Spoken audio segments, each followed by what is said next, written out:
இஸ்லாமிய வானொலி நாடகம் சொல் புத்தி. எழுத்து A.W. மன்சூர். சொல் புத்தி இஸ்லாமிய வானொலி நாடகம். இடம்பெறுவது 2ஆம் பாகம்.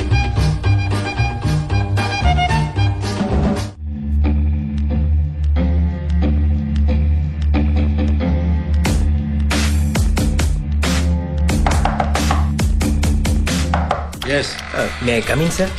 Come in. அஸ்ஸலாமு அலைக்கும். ஆமா, நீ என்ன நினைச்சுக்கிட்டு இருக்க உன் மனசுல? நானா? இது என்ன ஆபீஸா சத்திரமா? இஷ்டப்பட்ட நேரத்துக்கு வர்றதுக்கும் போறதுக்கும். ஆமா, நீ எங்க போயிருந்த? பள்ளிக்கு போய் 2 ரக்காத் தொழுதுட்டு வந்தேன். அண்ணா சொல்லிட்டு தானே போனேன். 1.5 மணி நேரமாவா? இல்லண்ணே, 10 நிமிஷம் தான் ஆச்சு. நான் இங்க வந்து 15 நிமிஷம் ஆச்சு. சரி, எதுக்காக தையல் சரியில்லைன்னு ஏகப்பட்ட டிஷர்ட்டை ரிஜெக்ட் பண்ணி வச்சிருக்க? ஆமாண்ணே, போன தடவை பிரான்ஸ்ல இருந்து ஸ்டிச்சிங் சரியில்லைன்னு 3 கன்சைன்மெண்ட் திரும்பி வந்துருச்சு. சரி, அது மட்டும் இல்லாம அவங்களுக்கு 18% இழப்பீடும் நாம கொடுக்க வேண்டியதா போச்சுண்ணே. அதான் இன்னும் கொஞ்சம் டைட்டா செக் பண்ணிட்டு இருக்கோம். நான் தான் பார்த்தேன் நீ செக் பண்ணி கிழிச்சத. பக்காவா தையல் ஆனதையே ரிஜெக்ட் பண்ணி வச்சிருக்க. இல்லண்ணே, அப்படி எதுவும் இல்ல. அப்போ நான் பார்த்தது பொய்ன்னு சொல்ல வரியா? இல்லண்ணே, நீங்க எதை பார்த்துட்டு? Stop it. உனக்கு நான் கொடுத்த வேலையையும் சரியா செய்யாம போர்ட் மெம்பர்ஸ் கிட்டயும் மூக்க நுழைச்சிருக்க. எதுக்காக அந்த ஜெர்மன் கம்பெனியோட ஆர்டர்ஸை கேன்சல் பண்ண சொன்னேன்? என்னண்ணே, நானும் one of the board members தானே. தையல் செக் செக்ஷனுக்கு போயிட்டாலும் என்னோட பிசினஸுக்கு ஒரு நட்டம் வர்றது எப்படின்னு அனுமதிக்க முடியும்? அதனால தானே அந்த ஆர்டர்ஸ் வேணான்னு என்னோட பரிந்துரையை சொன்னேன். அந்த கம்பெனி பத்தி உனக்கு ஏதாவது தெரியுமாடா? நான் கேக்குறேன், உனக்கு தெரியுமா? தெரியாதுல. அவங்களோட ஒரு டீல் வச்சுக்கிறதே ஒரு பெரிய கௌரவம். அவங்களால நம்மளோட பிராண்டுக்கு தனி வேல்யூவே கிடைக்கும். ஒண்ணுமே தெரியாம கேன்சல் பண்ண சொல்லி இருக்க. நீ ஒரு முட்டாள்னு நிரூபிச்சுட்டடா. கோவப்படாதீங்கண்ணே, மன்னிச்சுக்கங்கண்ணே. அவங்க கேக்குற தரம் அவங்க தர்ற விலைக்கு ரொம்ப கம்மிண்ணே. அது மெட்டீரியலுக்கே போதாதுண்ணே, தவிர அதிகமான அளவுல இருக்குண்ணே. ஆனா எல்லாம் XL, XXL, XXL இருக்கு. அது மட்டும் இல்லண்ணே, டெலிவரிக்கு ஒரு டேட் கொடுத்திருக்காங்க. அதை விட்டோம்னா நமக்கு வேற ஆப்ஷனே இல்ல. 30% இழப்பீட்டை நாம கொடுத்துதான் ஆகணும். இப்படி நமக்கு கொஞ்சமும் சாதகம் இல்லாத இந்த ஆர்டர்ஸ ஜெர்மனில பாரம்பரியமான 150 வருஷ கம்பெனிங்கிற ஒரே ஒரு தகுதிக்காக மட்டும் நாம ஏத்துக்கிட்டு நஷ்டப்பட முடியாதுண்ணே.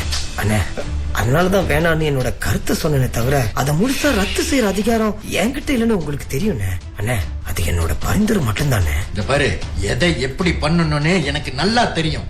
நீ வியாபாரத்துல எல்லாத்துலயும் குறுக்கிறத முதல்ல நிறுத்து. அண்ணே, எல்லாம் உங்களோட நல்லதுக்கு தானே. யாரோட நல்லதுக்குன்னு இந்த கம்பெனி முழுக்க தெரிஞ்சு வச்சிருக்கு. ஆனா நான் தான் முட்டாளா இருந்திருக்கேன். என்னன்னு சொல்றீங்க? எதுவா இருந்தாலும் புரியுற மாதிரி சொல்லுங்க. அந்த ரஹ்மானோட ரொம்ப நெருக்கத்துல இருக்கிறியாமே? ஆமா, அதுல என்ன தப்பு இருக்கு? அவரும் பள்ளிக்கு தொலை வராரு, நானும் போறேன், 4 நல்ல விஷயம் பண்றாரு, நான் பாராட்டுறேன். அவ்வளவுதானே? அவ்வளவுதானா? இல்ல அவங்களோட பிசினஸ் பார்ட்னர் ஆகிட்டு எனக்கே குடி தோன்றியா? அண்ணே, வார்த்தை அளந்து பேசுங்க. என்னடா குரல் உயருது? இருந்த இடம் தெரியாம இருந்தவனுக்கு வாய் வந்திருக்கு. இதெல்லாம் எங்க இருந்து வந்துச்சு?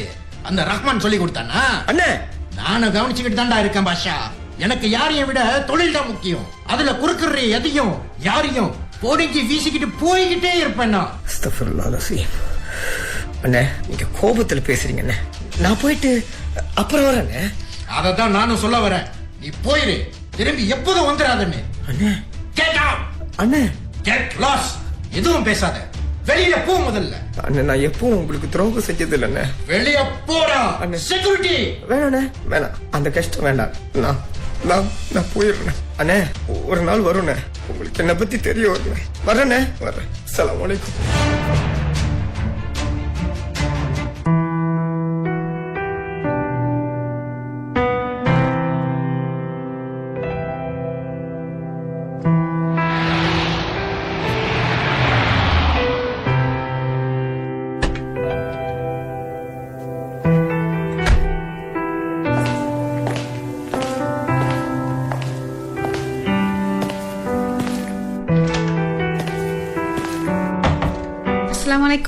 வலைக்கும் சலாம். என்னங்க ரொம்ப கவலையா இருக்கீங்க?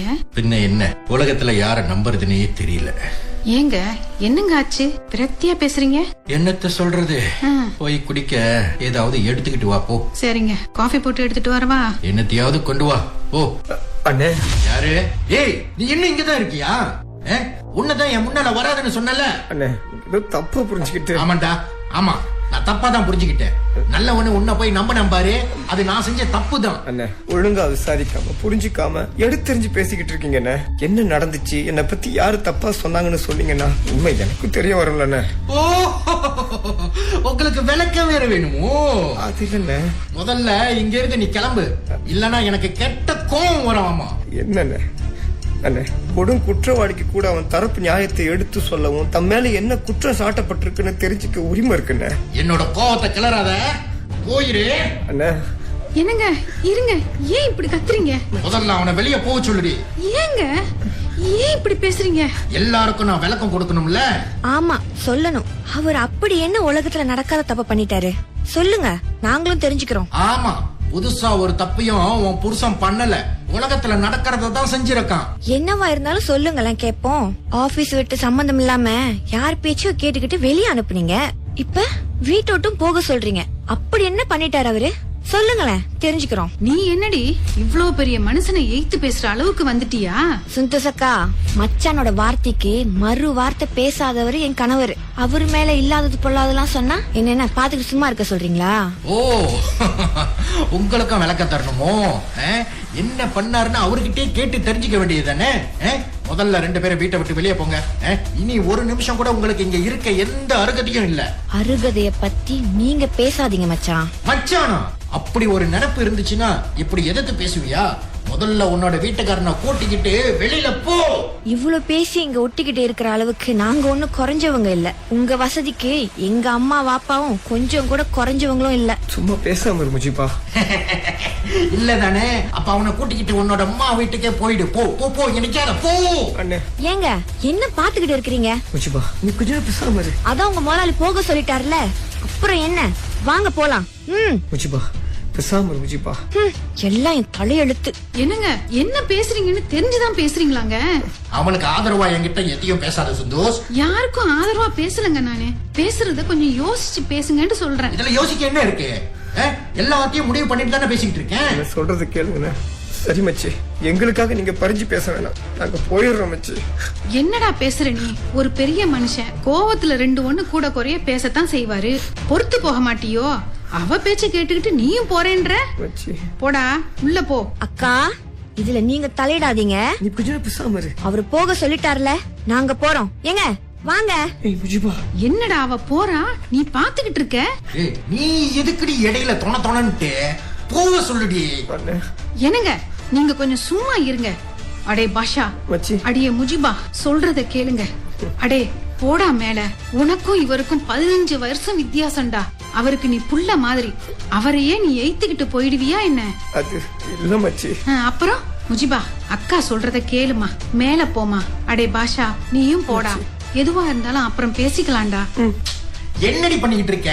நான் வெளியே போக சொல்லிட்டு இருக்கேன், நீ என்னடானா போடா மேல போடா மேலன்னுகிட்டு இருக்க. போட்ட விடுடி.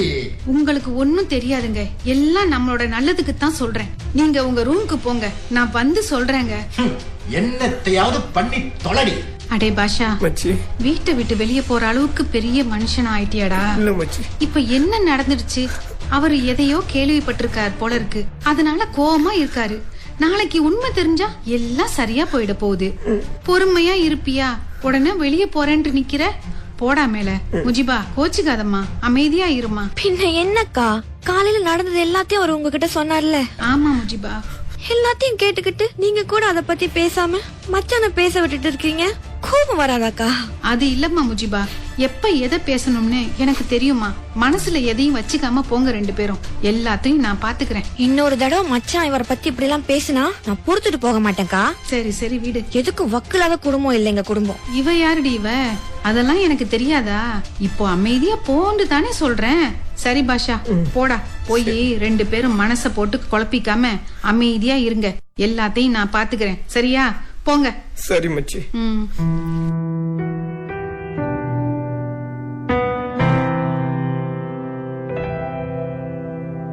என்னங்க என்னங்க, இப்ப காஃபி எடுத்துட்டு வரட்டுமா? ஒரு மண்ணும் வேணாம். வெளியில போன உன்னை இழுத்து புடிச்சு வீட்டுக்குள்ள உட்கார வச்சுட்டல. அட என்னங்க விவரம் இல்லாம பேசுறீங்க? அவனை வெளியே போக சொல்லிட்டா ஊரு 1க்கு 10 பேசாதா? எப்படான்னு இருக்கிற நம்ம உறவுக்காரவங்களுக்கு இது 1 போதாதா என்ன? பாரு, யாரு வேணாலும் என்ன வேணாலும் பேசிட்டு போகட்டும், அதுக்காக பாத்துக்கிட்டு இருக்க முடியுமா? அவன் செஞ்ச வேலைக்கு அவனை பார்த்தாலே எனக்கு கடுப்பா இருக்கு. சரி சரி சரி சரி பொறுமையா இருங்க. இப்ப வெளியே போயிட்டா சொத்தை பிரிச்சு கொடுங்கன்னு வந்து நிப்பான். அப்புறம் கம்பெனில பங்கு கேட்பான். அடுத்து வர்ற லாபத்துல பங்கு கேட்பான். ஏன்னா இது நீங்க உருவாக்குன தொழில் இல்ல, உங்க வாப்பா உருவாக்குனது. எல்லாத்துலயும் அவனுக்கு சரி பங்கு இருக்குங்க. இதெல்லாம் கேட்டு திடீர்னு கேச போட்டுட்டான்னா தொழில் ஸ்தம்பிச்சிரும். பொறுமையா இருங்க, எல்லாத்தையும் நான் பாத்துக்கிறேன். இருங்க, சூடா ஒரு காஃபி எடுத்துட்டு வர்றேன். மத்தத அப்புறம் பேசலாம்.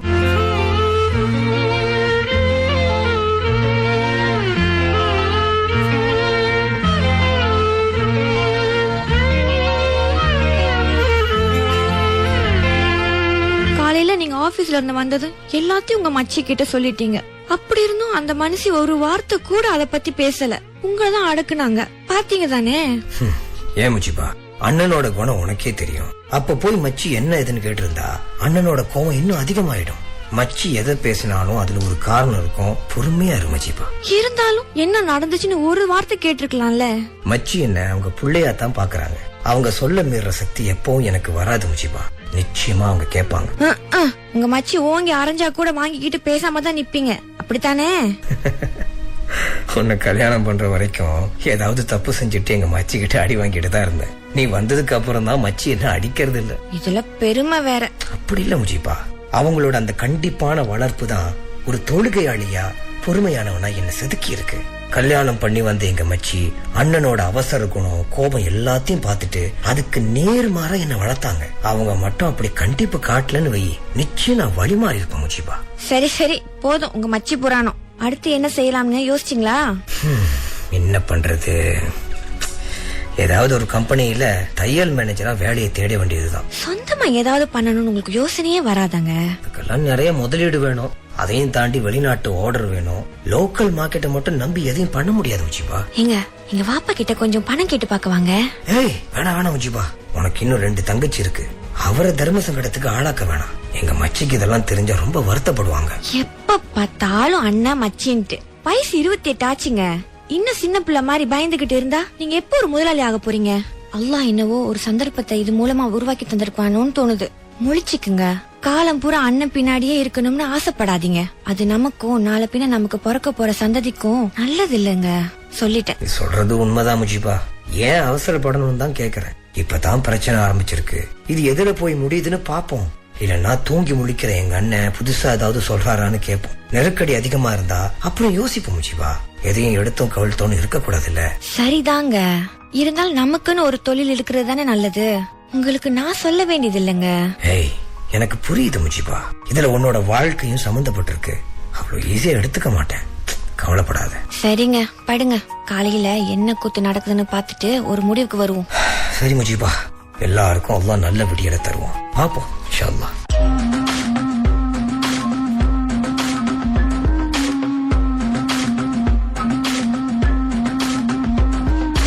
என்னங்க, பாஷாவை ஆபீஸ்க்கு வர சொல்லவா? என்னடி நீ விளையாடுறியா? என்னோட இந்த வியாபாரத்தையே குழி தோண்டி புதைக்க திட்டம் போட்டவன் அவன். அவனை என்னோட மடியில கட்டிக்கிட்டு என்ன நாசமா போக சொல்றியா? கத்தாதீங்க கத்தாதீங்க, அவன் காதுல விழப்போகுது. விழட்டுமே, விழட்டோன்னு தானே கத்துறேன், இல்லதானே சொல்றேன். நல்ல வேலை எனக்கு விஷயம் தெரிய வந்துச்சு. இல்லன்னா கண்டிப்பா தலையில துண்டுதான். எவ்வா எவ்வளவு பெரிய துரோகம்! எல்லாத்தையும் பண்ணிட்டு எப்படி அவனால ஒரே வீட்டுல இருக்க முடியுது? எல்லாம் நீ கொடுத்த இடம். புள்ள மாதிரி புள்ள மாதிரின்னு கொஞ்சிக்கிட்டு இருந்தல்ல, அது புள்ள இல்லடி, பூதம்னு தெரிஞ்சிருச்சு. கொஞ்சம் அசந்து இருந்தா எல்லாத்தையும் விலகி இருப்பான். நான் செத்தாலும் அவனை மட்டும் நான் மன்னிக்கவே மாட்டேன். சீக்கிரம் அவனை இந்த வீட்டை விட்டு அனுப்ப பாரு, சரியா? நான் வரேன். நேயர்களே, இதுவரை A.W. மன்சூர் எழுதிய சொல் புத்தி இஸ்லாமிய வானொலி நாடகம் கேட்டீர்கள். இந்நாடகத்தில் அமீர் அப்பாஸ், சமீமா ஜப்பர், அப்துல் கனி மற்றும் சஸ்ரின் சுல்தான் ஆகியோர் பங்கேற்றனர். இடம்பெற்றது 2ஆம் பாகம். தயாரிப்பு அப்துல் கனி.